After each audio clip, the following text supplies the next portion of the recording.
Chapitre 1. La vie après la mort. Le silence semblait avoir un autre poids dans la maison depuis le départ du père de Martha.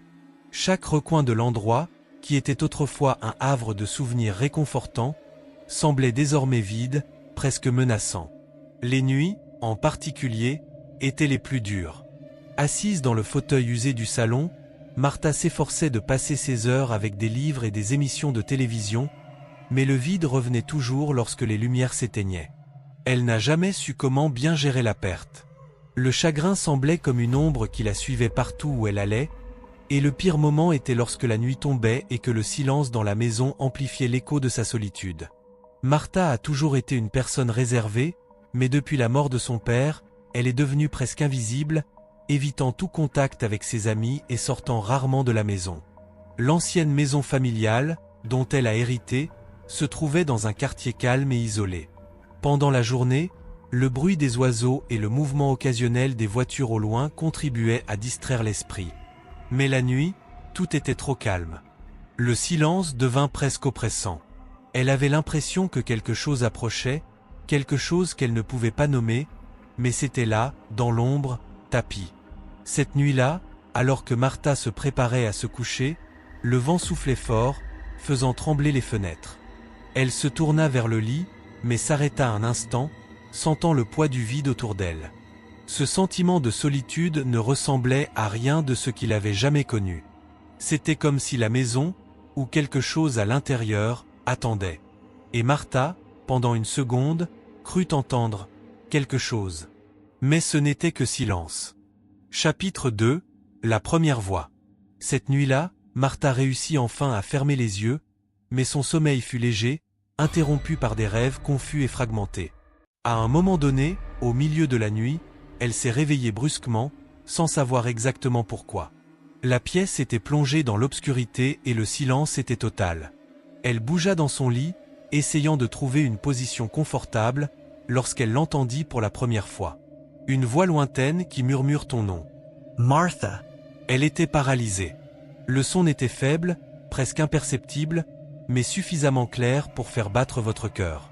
Martha essaya de rationaliser, se persuadant que c'était son esprit qui lui jouait des tours. Peut-être était-ce l'écho d'un rêve dont elle ne se souvenait plus, ou simplement le bruit du vent passant à travers les fissures des fenêtres. Mais malgré tous ses efforts, ce sentiment persistait. Martha se releva lentement, le corps tendu et les yeux fixés sur la porte de la chambre. Le couloir était sombre et une légère brise faisait bouger les rideaux des fenêtres. Elle attendit quelques secondes, les oreilles ouvertes, mais elle n'entendit rien d'autre. Il se recoucha, le cœur toujours battant, et ferma les yeux, même si dormir était désormais impossible. Peut-être qu'elle devenait vraiment folle. Peut-être que le chagrin lui dérangeait l'esprit. Mais la seule chose qu'elle savait, c'était que, pour la première fois depuis la mort de son père, le silence dans cette maison semblait rempli de quelque chose, ou de quelqu'un. Chapitre 3. L'écho dans le couloir. La nuit suivante, Martha ne pouvait s'empêcher de penser que quelque chose n'allait pas. Même s'il essayait de suivre sa routine, l'idée de la voix qu'il avait entendue la nuit précédente planait sur ses pensées comme un épais brouillard. Elle s'est convaincue que ce n'était qu'un rêve. Mais à mesure que la journée avançait et que le crépuscule tombait, son inquiétude grandissait. Lorsqu'elle se coucha enfin, la même angoisse l'enveloppa à nouveau. La pièce était plus froide que d'habitude et le silence était si profond qu'elle sentit les battements de son cœur résonner dans sa tête. Se tournant d'un côté à l'autre, elle essaya de repousser ses pensées, mais le sommeil ne venait pas. C'est alors qu'il l'entendit à nouveau pas un murmure cette fois, mais un léger bruit de pas. Lentement, comme si quelqu'un marchait dans le couloir. Martha se redressa dans son lit, le cœur battant. Les pas étaient doux, traînants, et s'arrêtèrent brusquement à la porte de sa chambre. L'air était lourd, comme si quelque chose ou quelqu'un attendait de l'autre côté. Un froid glacial lui parcourut le dos. Elle retenait son souffle, les yeux fixés sur la poignée de porte, attendant le moindre mouvement. Mais rien ne s'est passé. Juste du silence. Chapitre 4. Le poids de la présence. Martha resta immobile, attendant le moindre signe indiquant que les pas reviendraient ou que la porte s'ouvrirait.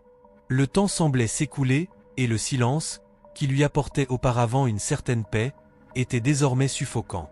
Elle savait qu'il y avait quelque chose là, même si c'était invisible à ses yeux. L'air autour d'elle était plus épais, comme si la maison vivait et respirait autour d'elle. Elle se leva lentement du lit, ses pieds nus touchant le sol froid. Elle essaya de trouver le courage d'ouvrir la porte et de vérifier le couloir, mais la peur l'immobilisa. Au fond d'elle-même, elle savait que si elle s'ouvrait, elle serait confrontée à quelque chose qui dépassait sa compréhension, quelque chose qui n'appartenait pas à ce monde. Les secondes passèrent et le malaise grandit. Martha décida de se recoucher, ses pensées se mélangeant entre raison et terreur. « Je ne fais qu'imaginer des choses », se répétait-elle, essayant de se convaincre que tout cela n'était qu'une illusion provoquée par le chagrin. Mais le poids de cette présence demeure. Je n'avais pas besoin de le voir pour savoir que je n'étais plus seul. Quelque chose, ou quelqu'un, l'observait dans l'ombre, et le sentiment d'être observé ne la laissait pas tranquille. Chapitre 5 : La rencontre dans le miroir. Les jours suivants, Martha a tenté d'ignorer ce qui se passait. Elle se lançait dans de petites tâches ménagères, comme nettoyer la poussière accumulée sur les vieux meubles ou réarranger les objets que son père avait laissés derrière lui. Mais peu importe à quel point elle essayait de s'occuper l'esprit, le sentiment qu'elle n'était pas seule devenait chaque jour plus fort. La maison semblait respirer, et à chaque instant, Martha avait l'impression d'être observée. Un après-midi, alors que je me lavais le visage dans la salle de bain, quelque chose d'étrange s'est produit. Elle se releva lentement, les yeux lourds de fatigue, et se regarda dans le miroir. Pendant un bref instant, il crut voir une ombre derrière lui. Sa respiration s'est arrêtée. Le reflet était différent, déformé. Il se retourna rapidement, mais la salle de bain était vide. Seul le bruit du robinet qui goutte résonnait dans la pièce. Le cœur battant, Martha tourna ses yeux vers le miroir, désormais plus nerveuse. Son reflet avait l'air normal. Mais quelque chose n'allait pas dans cette scène. Elle observa attentivement, et en se rapprochant du miroir, elle faillit crier. Au fond de son reflet, derrière elle, se trouvait une silhouette. Ce n'était pas complètement formé, mais c'était une présence sombre et indistincte qui palpitait dans l'obscurité. Elle recula instinctivement, tout son corps tremblant. Le miroir semblait désormais calme, inoffensif, mais l'image de la silhouette sombre était gravée dans son esprit. Chapitre 6 : Le secret au sous-sol.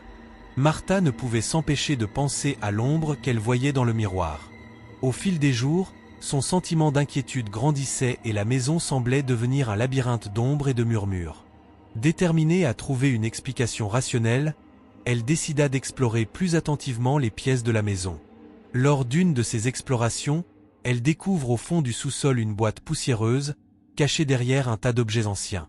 Le sous-sol, toujours froid et sombre, paraissait désormais encore plus sinistre.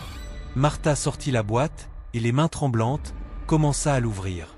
À l'intérieur, il trouva une collection de lettres et de documents anciens, tous écrits avec une écriture soignée. En feuilletant les journaux, un sentiment de malaise l'envahit. Les lettres provenaient de son père, et à chaque page qu'elle lisait, il devenait plus évident qu'il en savait plus qu'il n'était prêt à l'admettre. Dans l'une des lettres, il mentionnait une « présence » dans la maison, quelque chose qu'il essayait d'éloigner et qui, selon lui, avait une influence néfaste sur les lieux. Il a parlé de tentatives de protection, de rituels et d'un sentiment croissant de désespoir. Martha s'est figée en lisant une phrase qui disait « S'il m'arrive quelque chose, sache que la maison a son propre esprit. » Ce n'est pas ce qu'il paraît.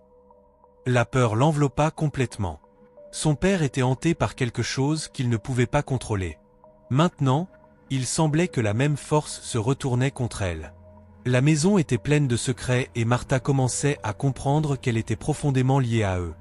Chapitre 7 : La révélation du journal. Martha n'arrivait pas à dormir après la découverte dans la cave. Les paroles de son père résonnaient dans son esprit, créant un tourbillon de pensées et de peurs. Déterminée à mieux comprendre ce qui se passait, elle a décidé d'approfondir les documents et les lettres qu'elle a trouvés. Dans un vieux cahier usé, elle a trouvé un journal qui semblait avoir été écrit par son père. L'écriture était plus précipitée et nerveuse, et les pages étaient remplies de notes sur des événements inexplicables et des sentiments de persécution. Chaque entrée révélait une agitation croissante. Son père a décrit des sons inexpliqués, des images inquiétantes et le sentiment d'être toujours observé. Sur l'une des dernières pages, l'encre était tachée et les mots étaient à peine lisibles. Mais il était clair qu'il était désespéré. Il a évoqué une dernière tentative visant à expulser la présence, qu'il croyait enraciné dans la maison. Il y avait également des références à un ancien rituel de protection qu'il avait tenté d'accomplir, mais qui ne semblait pas avoir fonctionné comme prévu. Son père avait enregistré l'emplacement d'un artefact ancien qui, selon lui, était crucial pour la protection de la maison, et il y avait une note avec les coordonnées d'une cachette dans la propriété elle-même. Martha ressentit un frisson. Si son père n'avait pas réussi à protéger la maison, peut-être que la clé pour comprendre, et qui sait, mettre fin à cette présence inquiétante résidait dans cet artefact. Le besoin de suivre les indices est devenu irrésistible. Chapitre 8 : La recherche de l'artefact. La journée s'annonçait nuageuse, reflétant l'état d'esprit de Martha. Elle était déterminée à retrouver l'artefact mentionné dans le journal de son père. Il s'est armé d'une lampe de poche, de gants et d'une petite pelle, et est redescendu au sous-sol pour examiner les documents de plus près. Les coordonnées étaient vagues, mais elles mentionnaient un endroit précis à l'intérieur de la maison, peut-être dans le grenier ou dans un espace caché. Après une rapide inspection, Martha a conclu que la seule zone qu'elle n'avait pas encore complètement explorée était le grenier.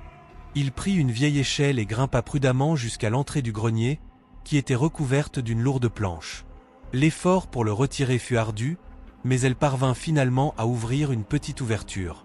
Le grenier était étouffant et poussiéreux, et l'air était empli d'une odeur de moisi. Martha a commencé à fouiller les environs, déplaçant les vieux cartons et les meubles entassés depuis des années. Alors qu'elle fouillait dans les objets, elle sentit une présence troublante, comme si quelque chose observait ses mouvements. Chaque bruit semblait amplifié dans le silence du grenier. Finalement, elle trouva un compartiment caché derrière un mur en bois usé. Avec difficulté, il parvint à ouvrir le compartiment, révélant un petit coffre en bois doté d'une serrure complexe. Les mains tremblantes d'anxiété, Martha ouvrit le coffre. À l'intérieur, il trouva une ancienne amulette enveloppée dans du vieux tissu et une série de documents supplémentaires, similaires à ceux qu'il avait déjà lus. La vue de l'amulette, avec ses symboles étranges et usés, fit battre son cœur. Elle savait qu'elle avait trouvé quelque chose de crucial. Chapitre 9 : L'ancien rituel. Avec l'amulette dans ses mains, Martha ressentit un mélange de soulagement et d'effroi. Elle examina attentivement l'artefact. Les symboles étaient complexes et semblaient avoir une signification profonde. Le journal de son père contenait également des références à un rituel spécifique qui devait être accompli pour neutraliser la présence maléfique dans la maison. De retour dans la pièce, Martha étala les documents et l'amulette sur la table. Les instructions du rituel étaient complexes, avec des détails sur les procédures à suivre et les mots à prononcer.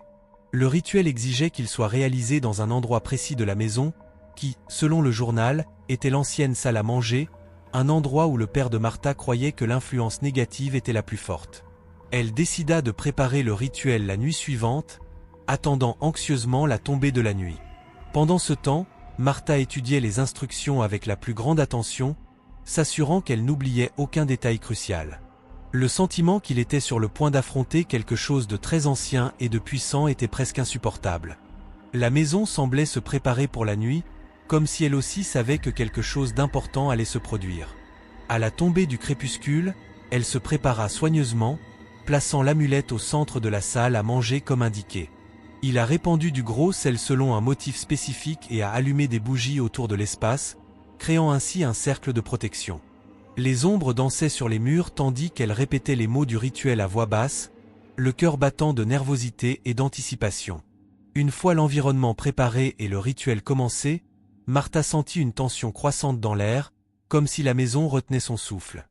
Chapitre 10 : La confrontation. Tandis que Martha récitait les paroles du rituel, l'atmosphère de la salle à manger semblait changer. Les bougies tremblaient avec une force qui n'était pas causée par le vent, et l'amulette, placée au centre du cercle, commença à briller d'une lumière faible, presque pulsée. La tension dans l'air était palpable et le sentiment d'être observé s'intensifiait. Soudain, un froid mordant envahit l'espace, et les bougies se mirent à vaciller violemment. La maison semblait en ébullition, comme si elle combattait le rituel. Martha se força à continuer, même avec le sentiment grandissant que quelque chose approchait. Le bruit des pas résonna à nouveau dans le couloir, maintenant plus distinct et plus lourd. Martha pouvait sentir sa peur se transformer en terreur, mais il était impossible de s'arrêter maintenant. Les ombres sur les murs semblaient prendre vie, s'étirant et se tordant comme si elles essayaient d'échapper au cercle protecteur. Alors qu'il récitait la dernière ligne du rituel, un rugissement profond et assourdissant remplit la maison. L'amulette au centre du cercle brillait vivement et une force invisible semblait attirer les ombres vers elle. Martha avait du mal à rester concentrée malgré le chaos qui l'entourait. Finalement, avec fracas, la lumière de l'amulette s'éteignit et le silence revint. Les bougies s'éteignirent brusquement, le froid disparut, laissant la maison dans un calme inquiétant. Martha tomba à genoux, épuisée, et regarda autour d'elle, essayant de comprendre si la présence avait réellement été expulsée ou si quelque chose d'autre se cachait encore. Chapitre 11 : Le silence après la tempête. Martha se releva lentement, le corps lourd et fatigué. La salle à manger était complètement silencieuse, le genre de silence qui semblait avoir un poids presque tangible. Les ombres semblaient s'être retirées et les environs étaient revenus à leur état normal, même si le froid résiduel était toujours présent. L'amulette, désormais sombre et terne, gisait immobile au centre du cercle protecteur. Le cœur battant toujours vite, Martha commença à nettoyer l'espace. Elle souffla les bougies restantes et récupéra le gros sel, essayant de se débarrasser du sentiment que la présence pouvait revenir à tout moment. Son esprit était plein de questions et le sentiment de soulagement se mêlait à un profond malaise. En organisant les documents et l'amulette, elle remarqua que la maison avait un aspect différent. L'air était plus léger et l'environnement moins oppressant. Martha se demandait si le rituel avait vraiment fonctionné ou s'il s'agissait simplement d'un bref répit du tourment. Elle décida qu'elle avait besoin de repos et se prépara à aller au lit, mais le poids de ce à quoi elle avait été confrontée était toujours avec elle. La maison était en paix, mais Martha savait que la bataille interne était loin d'être terminée. Elle avait l'impression de n'avoir fait qu'effleurer la surface des secrets et du mal qui s'était installé dans sa maison. Chapitre 12 : La dernière révélation. Le lendemain matin, Martha s'est réveillée avec le sentiment que quelque chose avait changé. La maison était calme et l'étrange sensation d'être observée semblait s'être atténuée. Elle décida de vérifier à nouveau les documents et le journal de son père, dans l'espoir de trouver des indices supplémentaires sur ce qui s'était réellement passé. En parcourant les dernières pages du journal, il trouva une entrée qui était passée inaperçue auparavant. L'écriture était précipitée et presque illisible, mais ce qu'elle lisait la fit s'arrêter et réfléchir. Son père a évoqué un « sceau final » qui devrait être placé à un endroit précis de la maison pour assurer une protection durable contre l'entité. Il avait caché le sceau à côté de l'amulette dans le coffre, mais n'avait apparemment pas eu le temps de s'en servir. Avec un sentiment d'urgence renouvelé, Martha chercha le sceau qui était conservé avec l'amulette. Il l'a finalement trouvé dans un compartiment secret du coffre. C'était un petit symbole sculpté dans le bois, avec des inscriptions qui semblaient s'adapter au mur de la maison. Suivant les instructions, Martha a placé le sceau à un endroit stratégique de la maison, là où son père pensait que l'influence négative était la plus forte. Ce faisant, il sentit un flux d'énergie traverser la pièce, comme si la maison respirait enfin librement. Même si le silence et la paix semblaient être rétablis, Martha savait que la maison garderait toujours les souvenirs des événements survenus. Le sentiment que quelque chose de vieux et de mal avait été expulsé se mêlait désormais à la conscience que la véritable bataille était peut-être celle en cours pour maintenir la paix et la normalité.